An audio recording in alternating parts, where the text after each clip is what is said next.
नमस्कार दोस्तों, ई दृष्टि की यूट्यूब चैनल ऑफिशियल चैनल पे आप लोगों का स्वागत है। मेरा नाम है नवीन कुमार। आज बारी है राज्यपाल की। जैसे हम लोग राष्ट्रपति देखे थे संघ स्तर पर, उसी प्रकार हम राज्य स्तर पर राज्यपाल को देखने वाले हैं। ठीक ना भैया? तो राज्यपाल को पहले से हम लोग पूरा डिटेल से पढ़ेंगे, उसके बाद जो भी क्वेश्चंस इस पर आए हुए हैं उस क्वेश्चन को सॉल्व करेंगे। ठीक ना भैया? तो क्या कुछ क्वेश्चन पूछे गए हैं राज्यपाल से संबंधित, क्या राज्यपाल से हम तुलना किस प्रकार जो है राष्ट्रपति की कर सकते हैं, जैसी सारी चीजें हम लोग देखने वाले हैं। तो आते हैं, पहले स्लाइड के माध्यम से राज्यपाल को पढ़ते हैं, देन उसके बाद क्वेश्चन को सॉल्व करते हैं। तो पहले देखते हैं भाई कि राज्यपाल के विषय में हम लोग क्या क्या जान सकते हैं, फिर उसके बाद क्वेश्चन को पढ़ते हैं। कह रहा है कि भारतीय राज्यों में सरकार की व्यवस्था लगभग उसी प्रकार है जैसा कि केंद्र स्तर पर। तो कुल मिला जुलाकर वैसा ही, क्योंकि देखिए भारत में संसदीय प्रणाली अपनाई गई है, तो जैसे संसद कार्य करती है उसी प्रकार राज्य विधानमंडल कार्य करती है। लगभग जैसे राष्ट्रपति कार्य करता है उसी प्रकार राज्यपाल कार्य करता है। जैसे प्रधानमंत्री कार्य करता है लगभग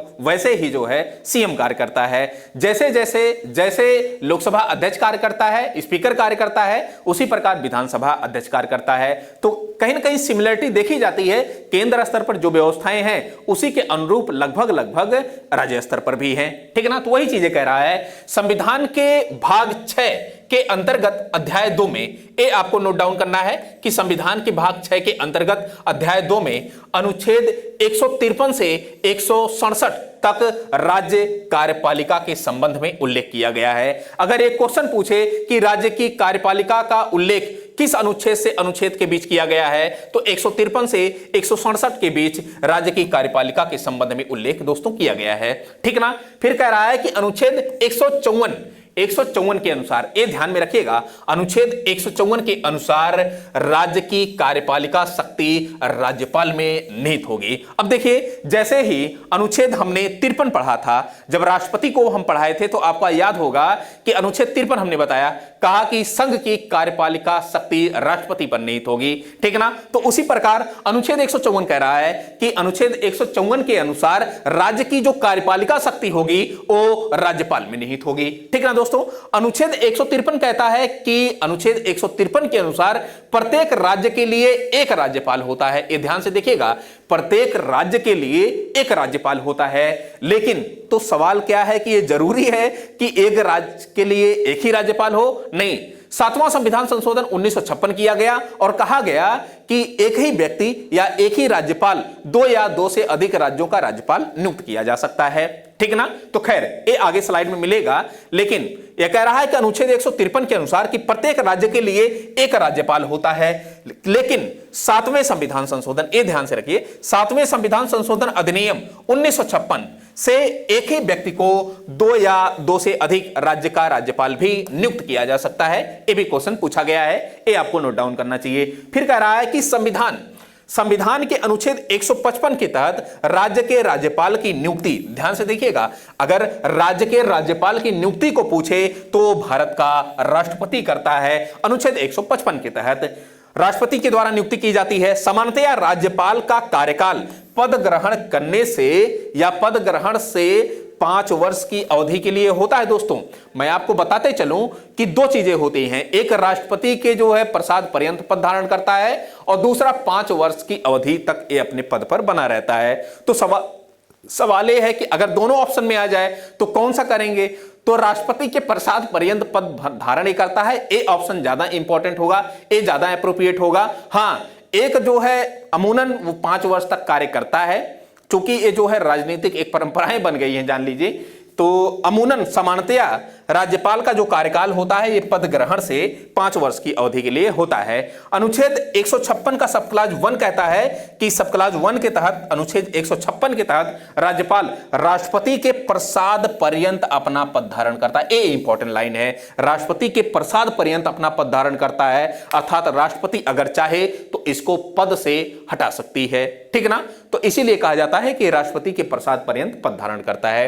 नेक्स्ट वाली स्लाइड में क्या आपको देखने को मिलेगा? नेक्स्ट वाली स्लाइड में ये सब सारी चीजें, यहां क्या कहा जा रहा है कि अनुच्छेद 156(2) के तहत राज्यपाल राष्ट्रपति को संबोधित अपने हस्ताक्षर सहित लेख द्वारा अपना पद त्याग कर सकता है। तो सवाल यह है कि अगर यह क्वेश्चन पूछे कि राज्यपाल अपना जो है त्यागपत्र किसे सौंपता है, तो राज्यपाल अपना त्याग पत्र राष्ट्रपति को सौंपता है, ठीक ना। और राष्ट्रपति का प्रसाद पर्यंत पद धारण करता है राज्यपाल। ये चीजें आपको जाननी चाहिए। फिर अनुच्छेद 157 देखिए जरा। अनुच्छेद 157 में योग्यता का उल्लेख किया गया है। अनुच्छेद 157 के अंतर्गत राज्यपाल के लिए अर्हताएं मतलब कि योग्यताएं का उल्लेख किया गया है और कहा गया है केवल 2 योग्यताओं का उल्लेख ज्यादा इंपॉर्टेंट है। पहला कहा गया है कि वह भारत का राष्ट्रपति हो, वह भारत का नागरिक हो। दूसरा कहा गया है कि वह 35 वर्ष की आयु पूरी कर चुका हो। ये दोनों चीजें इंपॉर्टेंट हैं। 2 ही चीजें कही गई हैं राज्यपाल के अर्हताएं के बारे में। अनुच्छेद 157 में एक क्वेश्चन एक बार पूछा कि राज्यपाल के अर्हताओं का उल्लेख किस अनुच्छेद में किया गया है, तो 157 में किया गया। अभी हम क्वेश्चन दिखाएंगे आपको, ठीक ना। तो 2 चीजें, एक भारत का जो है नागरिक होना चाहिए और दूसरी 35 वर्ष उसकी आयु पूरी कर चुका हो, ये होना चाहिए। फिर कह रहा है कि अनुच्छेद 166 के तहत राज्य सरकार के सभी कार्यकारी कार्य औपचारिक रूप से राज्यपाल के नाम से किए जाएंगे। अगर मैं एक अनुच्छेद आपको याद दिलाऊं, अनुच्छेद 77 सीधा सा कहता है कि भाई संघ के सभी कार्यपालिका कार्य राष्ट्रपति के नाम से किए जाएंगे। आई होप याद आया होगा कि संघ के सभी कार्यपालिका कार्य जो होते हैं वो राष्ट्रपति के नाम से किए जाएंगे। उसी प्रकार अनुच्छेद 166 कहता है कि राज्य के सभी कार्यकारी कार्य, सभी कार्यपालिकीय कार्य वो राज्यपाल के नाम से किए जाएंगे, ठीक ना भैया। एक अनुच्छेद है अनुच्छेद 202 का सब क्लास 3। ये क्या कहता है? इसके अनुसार राज्यपाल की उपलब्धियां, भत्ते और उसके पद से संबंधित अन्य व्यय राज्य की संचित निधि पर भारित होते हैं। ये बड़ा इंपॉर्टेंट है कि अगर एक क्वेश्चन पूछे कि राज्य की संचित निधि पर भारित होता है कि भारत की संचित निधि पर भारित होता है, उसके वेतन, भत्ते और उसकी जो उपलब्धियां, ये सब सारी चीजें, तो नहीं भैया, ये सब सारी चीजें जो है राज्य की संचित निधि पर भारित होती हैं। फिर कह रहा है कि संविधान के अनुच्छेद 164 का सब क्लास 1 के अनुसार कह रहा है कि मुख्यमंत्री की नियुक्ति राज्यपाल के द्वारा की जाएगी दोस्तों।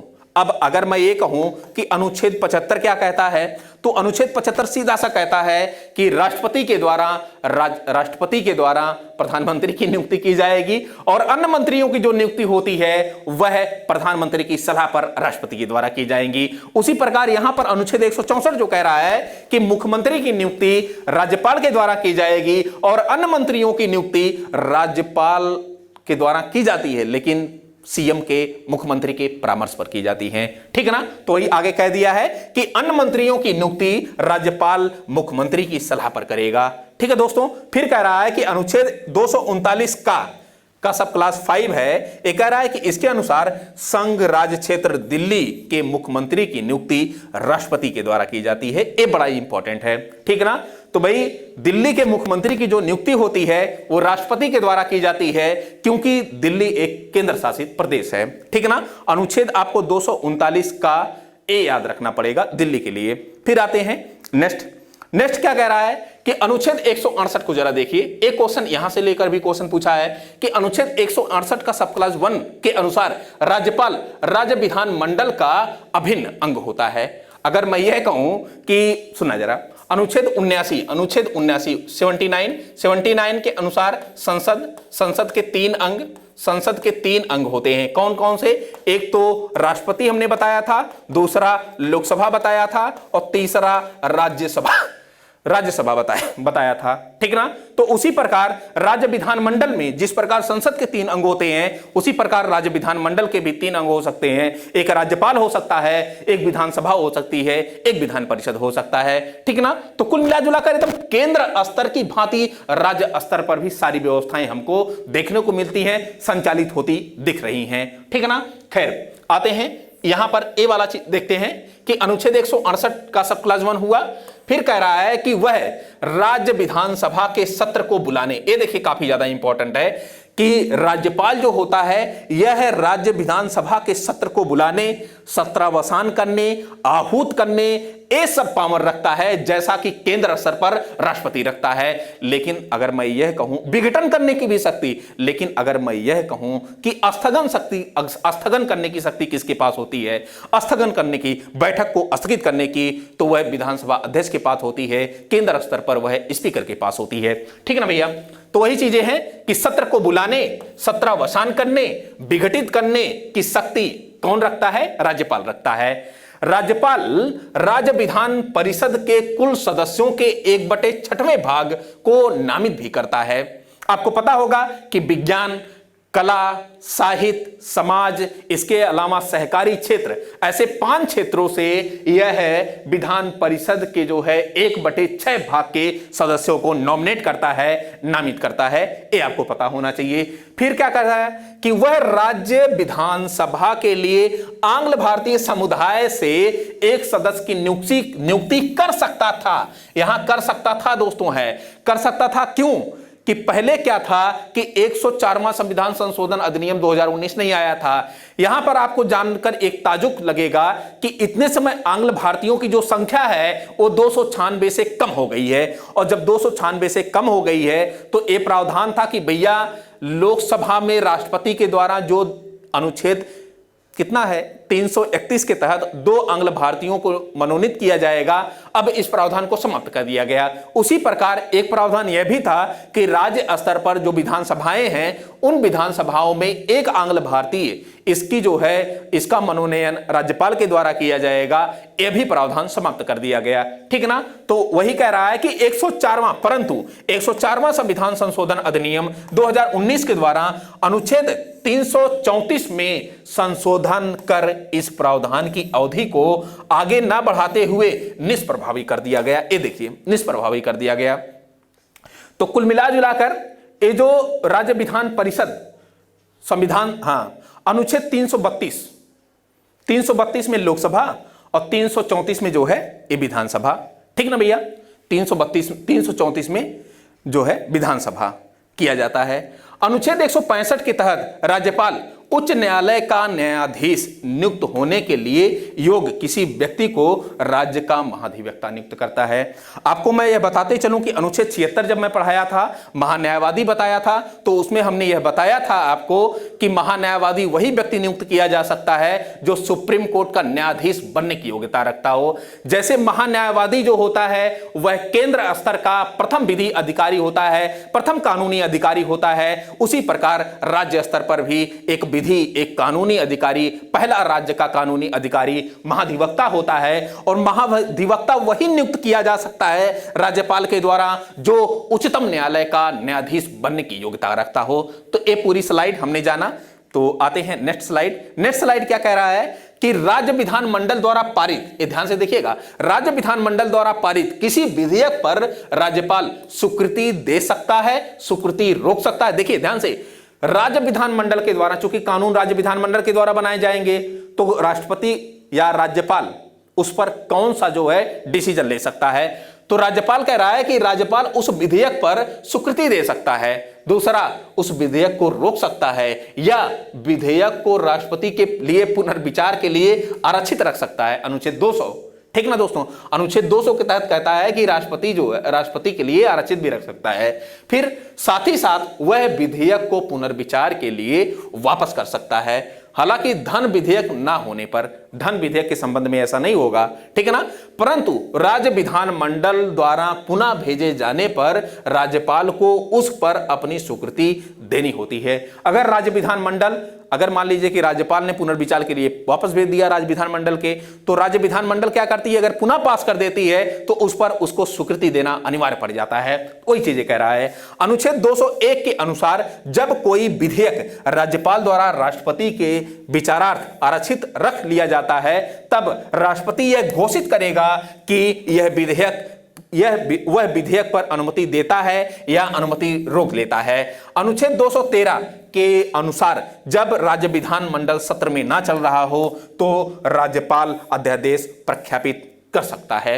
मतलब क्या हुआ कि अनुच्छेद हमने 123 पढ़ाया था आपको राष्ट्रपति के समय और बताया था कि जब संसद का सत्र ना चल रहा हो तो राष्ट्रपति को एक पावर दी जाती है अध्यादेश जारी करने की, और राष्ट्रपति क्या करता है, अध्यादेश जारी करता है। अध्यादेश की वही पावर होती है जो एक कानून की होती है, एक अधिनियम और एक विधि की होती है। उसी प्रकार राज्य स्तर पर भी जब राज्य विधानमंडल ना चल रहा होता है तो अनुच्छेद 213 का प्रयोग करते हुए राज्यपाल अध्यादेश को जारी करता है, तत्कालिक कानून को जो है संचालित करने के लिए ये प्रावधान राज्य स्तर पर राज्यपाल को दिया जाता है। ठीक ना भैया, तो ये सब सारी चीजें हमने डिस्कस किया। और फिर नेक्स्ट क्या है, अंतिम क्या है कि अनुच्छेद 161 के अनुसार किसी राज्य के राज्यपाल को उस राज्य की कार्यपालिका विधि के विरुद्ध किसी अपराध के लिए दंड को क्षमा करने, उसका परिविलंबन करने, विराम करने, परिहार करने अथवा दंडादेश के निलंबन, परिहार या लघुकरण की शक्ति प्राप्त है। मैं आपको बताते चलूं कि जैसे राष्ट्रपति को जो है क्षमादान की शक्ति प्राप्त है। क्षमादान की शक्ति किसके तहत प्राप्त है राष्ट्रपति को? अनुच्छेद कमेंट करके बताइएगा, थोड़ा सा मिस हो गया है, ठीक है ना। तो उसी प्रकार राज्यपाल को अनुच्छेद 161 के तहत प्राप्त है क्षमादान की शक्ति। सरोजिनी नायडू भारत की प्रथम महिला थी जिन्हें राज्यपाल के पद पर नियुक्त किया गया था, ठीक है ना। यूपी की राज्यपाल थी शायद, ठीक है। तो इतना कुछ हुआ, तो ये हमने पूरा राज्यपाल के विषय में जान लिया। अब आते हैं हम लोग क्वेश्चन को, और क्वेश्चन देखते हैं जो क्वेश्चन पूछे गए हैं, ठीक ना। एक क्वेश्चन जो पूछा गया है ये 45वीं और 53वीं 55वीं बीपीएससी में वर्ष 2001 और 2011 में क्वेश्चन पूछा गया है। क्या कह रहा है क्वेश्चन में? कह रहा है कि क्वेश्चन नंबर 1 कि राज्य सरकार का कार्यकारी अध्यक्ष और संवैधानिक प्रमुख कौन होता है? ये राज्य सरकार का कह रहा है।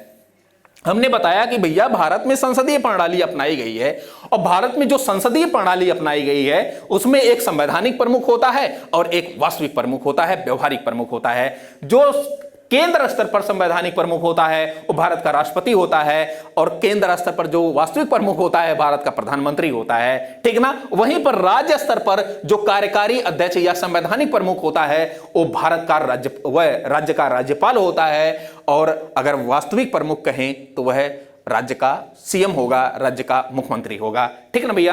तो इस प्रकार आपका जो आंसर होगा वो बी वाला होगा, राज्यपाल होगा, ठीक। ए क्या होगा? ए वास्तविक प्रमुख होगा, वास्तविक प्रमुख, चूंकि प्रधानमंत्री जब हम पढ़ाए थे तो उसमें बताए थे कि भैया ये सब सारी चीजें आ जाती हैं, ठीक है ना, वास्तविक प्रमुख के रूप में। फिर नेक्स्ट क्वेश्चन क्या है? क्वेश्चन नंबर 2 कह रहा है कि निम्नलिखित में से कौन राज्यपाल की नियुक्ति करता है? दोस्तों, राज्यपाल की नियुक्ति कौन करता है? तो राज्यपाल की जो नियुक्ति करता है वह भारत का राष्ट्रपति करता है। अभी हमने पूरे स्लाइड के माध्यम से बताया, इसकी योग्यताओं को लेकर बताया, नियुक्ति कौन करता है, शपथ कौन दिलाता है, ये सब सारी चीजें हमने बताया, ठीक है ना। तो राज्यपाल की जो नियुक्ति करता है वो भारत का राष्ट्रपति करता है। तो भाई राज्यपाल, इसकी नियुक्ति भारत का राष्ट्रपति करेगा, ठीक। मंत्रिपरिषद की सलाह पर करता है। देखिए, चूंकि केंद्र का एजेंट माना जाता है राज्यपाल, और मंत्रिपरिषद जो भी केंद्रीय मंत्रिपरिषद करेगी कि किसी व्यक्ति को भारत का इस राज्य का राज्यपाल नियुक्त करना है, तो उसी राज्य के राज्यपाल को जो है राष्ट्रपति क्या करता है, राज्यपाल नियुक्त कर देता है, ठीक ना। तो भारत का राष्ट्रपति। आते हैं नेक्स्ट क्वेश्चन। नेक्स्ट क्वेश्चन क्या कह रहा है? क्वेश्चन नंबर 3 जरा देखना। भारत के एक राज्य के राज्यपाल से संबंधित निम्न कथनों पर ध्यान कीजिए। ये वही योग्यताएं के बारे में क्वेश्चन पूछा गया है। 1996 में एक क्वेश्चन पूछा, कह रहा है कि उसे जन्म से, एक क्वेश्चन राष्ट्रपति जब हम पढ़ा रहे थे, राष्ट्रपति में भी एक क्वेश्चन पूछा गया था कि उसको जन्म से भारत का नागरिक होना चाहिए। जन्म से भारत का नागरिक होना चाहिए ऐसा नहीं है। हाँ, अगर आपको अमेरिका का राष्ट्रपति बनना है तो भैया आपको अमेरिकी नागरिकता लेनी पड़ेगी, और अमेरिकी नागरिकता ऐसे नहीं कि जाकर आप जो है ग्रीन कार्ड होल्ड धारक बन के जो है अमेरिकी नागरिकता ले लीजिए, ऐसा नहीं।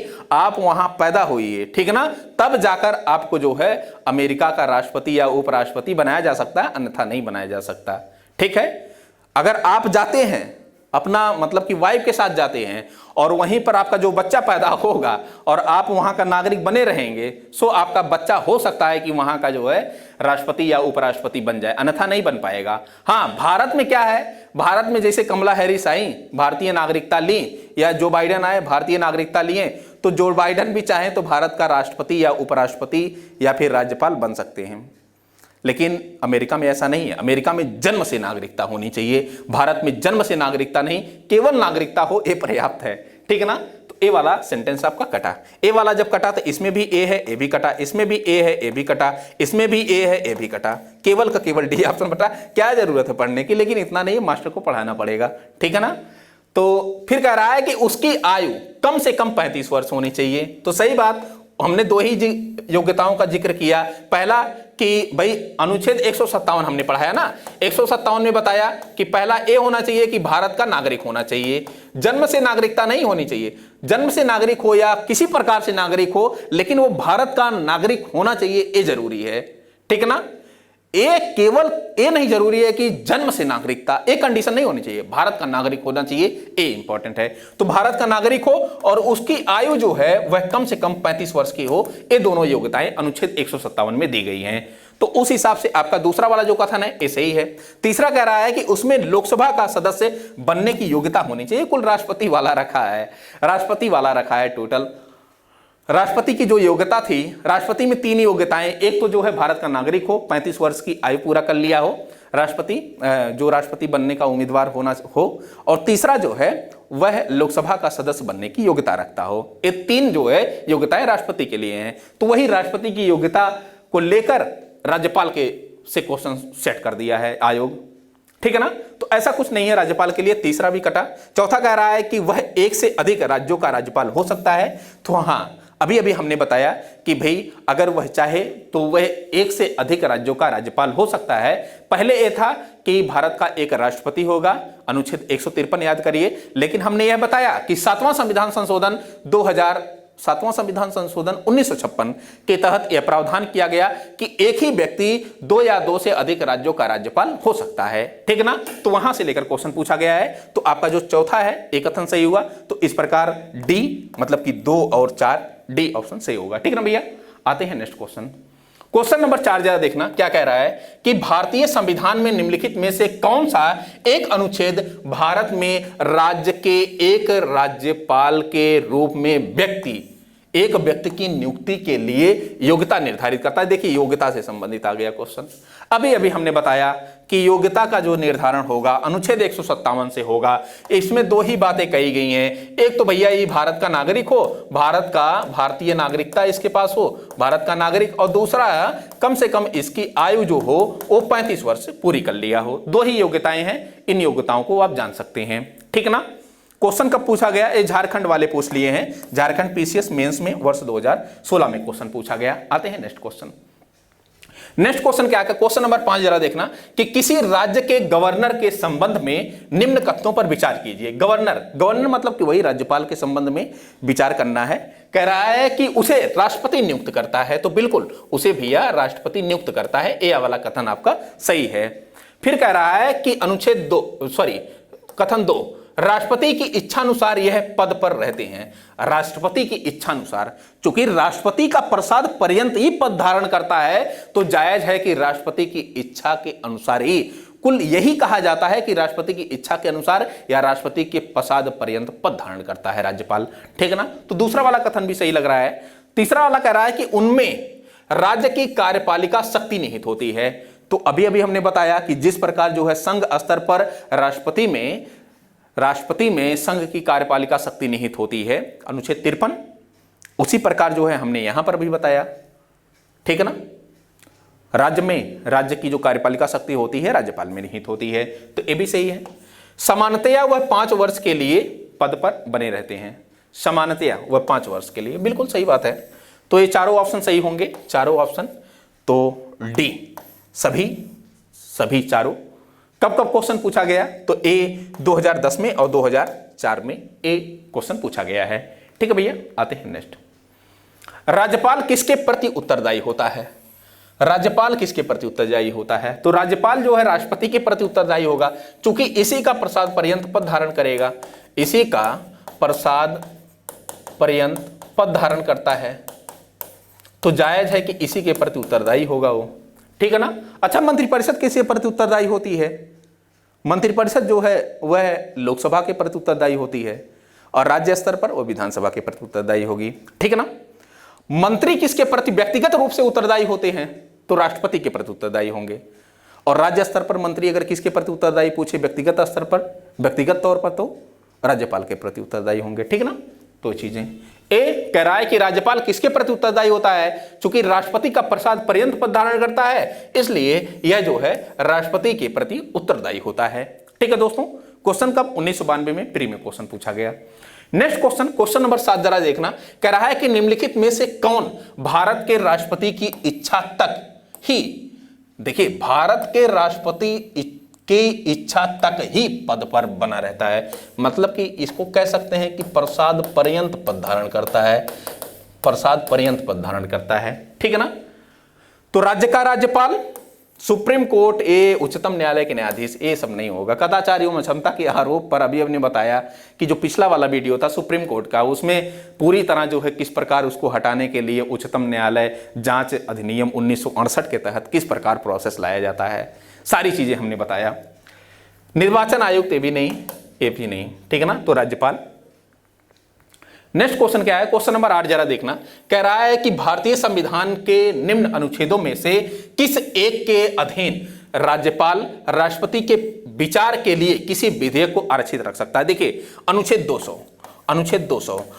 200 के तहत राज्यपाल को अगर लगता है कि यह जो विधेयक है यह विधि सम्मत है या लोकसभा या जो है हाई कोर्ट से बिलोंग करता है, हाई कोर्ट के जो है शक्तियों में कोई हस्तक्षेप करने वाला है, या कोई ऐसा इंपॉर्टेंट विधेयक है जो हमको राष्ट्रपति के लिए आरक्षित रखना चाहिए, तो अनुच्छेद 200 का सहारा लेके राज्यपाल विधेयक को राष्ट्रपति के लिए आरक्षित रख देता है। ठीक है ना, तो अनुच्छेद 200 ए वाला आपका ऑप्शन होगा। ठीक है ना, B is the right answer.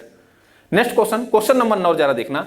क्या कह रहा है कि भारतीय संविधान के निम्नलिखित में से कौन सा अनुच्छेद राज्यपाल को अध्यादेश जारी करने की शक्ति देता है। अध्यादेश मैंने अभी बताया कि भाई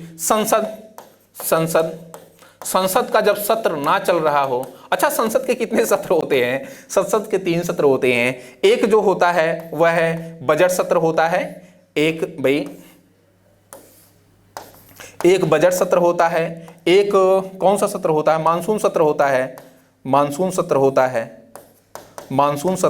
और एक सत्र होता है शीतकालीन सत्र। ठीक है ना, तो संसद का जब कोई ऐसा सत्र ना चल रहा हो और उतने समय कानून बनाने की आवश्यकता पड़ जाए, और जब कानून बनाने की आवश्यकता पड़ जाए तो सवाल है कि केंद्र स्तर पर कौन कानून बनाएगा। तो जब संसद का सत्र ना चल रहा हो और कानून बनाने की आवश्यकता पड़ जाए तो वहीं पे राष्ट्रपति की भूमिका बढ़ जाती है, और राष्ट्रपति क्या करता है, अनुच्छेद 123 का प्रयोग करके अध्यादेश जारी करता है। और इस अध्यादेश की वही पावर होती है जो एक कानून की, जो एक विधि और अधिनियम की पावर होती है। ठीक है ना, इसका भी न्यायिक पुनरावलोकन किया जा सकता है, यह भी विधि के अंतर्गत ही आता है। सुप्रीम कोर्ट इसका भी न्यायिक पुनरावलोकन करती है और चेक करती है कि यह संविधान के अनुकूल है कि नहीं है। उसी प्रकार जैसा यह प्रोसेस रहा केंद्र स्तर पर, उसी स्तर पर राज्य विधानसभाएं होती हैं, राज्य विधान मंडल कह सकते हैं, राज्य विधान मंडल या विधानसभाएं, चूंकि विधानसभा ही इसके अंतर्गत आती है। तो राज्य विधान मंडल का अगर सत्र ना चल रहा हो और कानून बनाने की आवश्यकता पड़ जाए राज्य स्तर पर, तो राज्यपाल की यहां पे भूमिका बढ़ जाती है। और राज्यपाल क्या करता है, अनुच्छेद 213 का प्रयोग करके राज्यपाल अध्यादेश जारी करता है। अध्यादेश, ठीक है ना, अध्यादेश जारी करता है और यह अध्यादेश कानून की भांति संचालित होता है।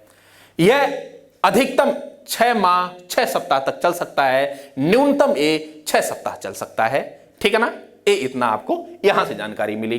तो अनुच्छेद 213 का प्रयोग करके, ठीक है भैया। नेक्स्ट क्वेश्चन क्या है, क्वेश्चन नंबर 10 जरा देखना। निम्नलिखित में से किसकी नियुक्ति राज्य का राज्यपाल नहीं करता है। राज्य का राज्यपाल नहीं करता है, तो अभी हमने बताया कि मुख्यमंत्री की नियुक्ति राज्यपाल करता है और मुख्यमंत्री की जो है सिफारिश पर या सलाह पर अन्य मंत्रियों की नियुक्ति राज्यपाल करता है। तो ये तो कोई दिक्कत नहीं है। सदस्य लोकसभा के राज्य लोक सेवा आयोग, तो इसकी भी नियुक्ति कौन करता है, राज्यपाल करता है। फिर कह रहा है कि उच्च न्यायालय के न्यायाधीश, भैया उच्च न्यायालय की चाहे सुप्रीम कोर्ट के न्यायाधीश हो या फिर हाई कोर्ट के न्यायाधीश हो, इन न्यायाधीशों की जो नियुक्ति होती है ये किसके द्वारा की जाती है, राष्ट्रपति के द्वारा की जाती है, राष्ट्रपति के द्वारा की जाती है। ठीक है ना, तो यही वाला आपका नहीं सही होगा। बाकी सारी चीजें, महाधिवक्ता की भी नियुक्ति राज्यपाल के द्वारा की जाती है, ठीक है ना। महाधिवक्ता राज्य का प्रथम जो है कानूनी अधिकारी होता है, आपको पता ही होगा।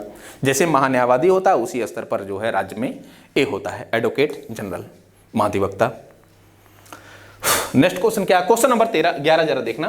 कह रहा निम्नलिखित तथ्यों पर विचार कीजिए, किसी राज्य के राज्यपाल के विरुद्ध उसकी पदावधि के दौरान किसी न्यायालय में कोई दंडिक कार्रवाई स्थिति नहीं की जा सकती। मतलब कह रहा है कि पदावधि के दौरान राज्यपाल के कोई भी दंडिक कार्रवाई नहीं की जा सकती। ऐसा है क्या? हाँ, तो ऐसा है। चाहे वो राष्ट्रपति हो या राज्यपाल हो, इन दोनों के विरुद्ध कोई दंडिक कार्रवाई नहीं की जा सकती, ठीक है ना। हाँ, अगर चाहें तो पर्सनल मतलब व्यक्तिगत तौर पर जो दीवानी मामले होते हैं वो लागू किए जा सकते हैं। हालांकि जो भी इस पर जो है आरोप के कर रहा है उसको लिखित 2 महीना पहले जो है सूचना देनी होगी, देन वो चीजें जो है की जा सकती हैं, ठीक है ना। जैसे मान लीजिए कि पारिवारिक से संबंधित कोई मैटर हो, विवाह, तलाक वगैरह वगैरह जो भी है, ठीक है ना। तो अन्यथा अनदर मैटर जो है एक कानूनी चीजों से जो है बाहर रहते हैं राज्यपाल और राष्ट्रपति। तो वही कह रहा है किसी राज्य के राज्यपाल के विरुद्ध उसकी पदावधि के दौरान किसी न्यायालय में कोई दंडिक कार्रवाई संस्थित नहीं की जा सकती। तो बात सही है, नहीं की जा सकती, ठीक है ना। फिर कह रहा है कि किसी राज्य के राज्यपाल की परिलब्धियां, भत्ते पदावधि के दौरान कम नहीं किए जाएंगे, बिल्कुल कम नहीं किए जाएंगे। दोनों सही है, दोनों सही, मतलब कि सी इज द राइट आंसर। अच्छा, एक मजे की आपको बात बताऊं कि राज्यपाल का जो वेतन होता है यह संसद निर्धारित करता है, ठीक है ना, संसद निर्धारित करता है। लेकिन मान लीजिए कि हमने यह बताया कि एक व्यक्ति है जो 2 राज्यों का राज्यपाल बनाया गया है, और 2 राज्यों का अगर राज्यपाल बनाया गया है तो उसको शपथ कौन दिलाता है? राज्यपाल को तो हाई कोर्ट का जो मुख्य न्यायाधीश होता है वो दिलाता है। अगर वो नहीं रहेगा तो उसके स्थान पर कोई अनदर वरिष्ठ न्यायाधीश रहेगा, ठीक है ना। मैं ये कहना चाहता हूं कि इसको पेमेंट, अगर मान लीजिए कि यूपी का भी कोई राज्यपाल है और वहीं पर उत्तराखंड का भी कोई राज्यपाल है, 2 राज्यों का राज्यपाल है, तो इसको वेतन यूपी से जाएगा कि उत्तराखंड से जाएगा?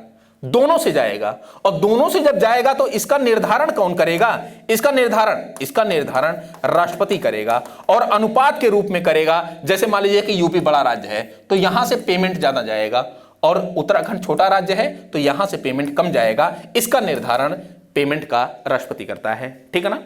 तो एक क्वेश्चन कब पूछा गया? आईएएस वर्ष 2018 में क्वेश्चन पूछा गया।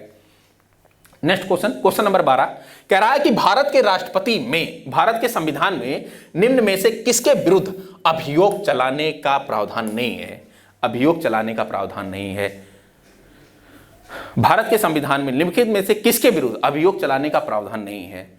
अभियोग संविधान में, तो संविधान में इसके विरुद्ध राज्य के राज्यपाल के विरुद्ध नहीं है, ठीक है ना। राज्य के राज्यपाल के विरुद्ध नहीं है। ये जो क्वेश्चन पूछा गया यूपीपीसीएस मेंस 2009 में क्वेश्चन पूछा गया है। हालांकि राष्ट्रपति के विरुद्ध ए वाला जो ऑप्शन डाला है आयोग गलत किया है, ठीक है ना। अगर ए और बी दोनों होता तो ज्यादा अप्रोप्रिएट होता। हालांकि बी ऑप्शन ए आयोग ने माना है, ए आपको मानना चाहिए, ठीक है। नेक्स्ट क्वेश्चन नंबर 13 कह रहा है कि निम्नलिखित में से कौन स्वतंत्र भारत के एक किसी राज्य की प्रथम महिला राज्यपाल बनी? तो सरोजिनी नायडू, ए यूपी की जो है बनाई गई थी प्रथम राज्यपाल, ए आपका क्वेश्चन हुआ। आज के लिए फिलहाल इतना ही। Thank you so much for watching this video. कल हम लोग कोई दूसरा नया टॉपिक राज्य विधानमंडल, जिसमें राज्य विधानसभा और विधान परिषद, ये सब सारी चीजें डिस्कस करेंगे। आज के लिए फिलहाल इतना ही। Thank you so much. Thank you भैया।